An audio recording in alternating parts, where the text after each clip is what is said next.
পলাশী যুদ্ধের অগ্রগত পরে এক ক্রান্তিকালে অধুনা বাংলাদেশে কুষ্টিয়ার শিলাইদহ অঞ্চলের একটি গ্রামে এক হিন্দু কায়স্থ পরিবারে লালন জন্ম। এই মহাত্মা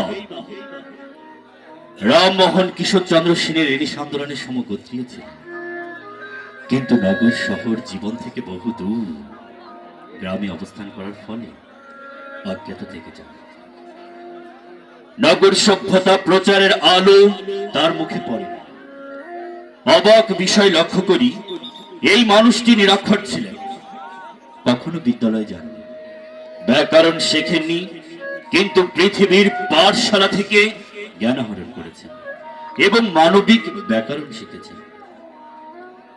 লালন দীর্ঘ 117 বছর বেঁচেছিলেন, কিন্তু কখনোই আর মন্দির মসজিদ পুজো নামাজ করেননি। শুধু মানুষকে ঈশ্বর জ্ঞানে পুজো করেছেন এবং মানবতার জয় গান গেয়েছেন। এই মানবতাবাদী হলো সাম্যবাদ। রবীন্দ্রনাথ অক্সফোর্ডের বক্তৃতায় লালনের গানকে উপনিষদের সাথে তুলনা করেছেন এবং তাকে মহত্ব বলেছেন। রবীন্দ্রনাথের জীবন দেবতা সাইজিকে বলেছেন,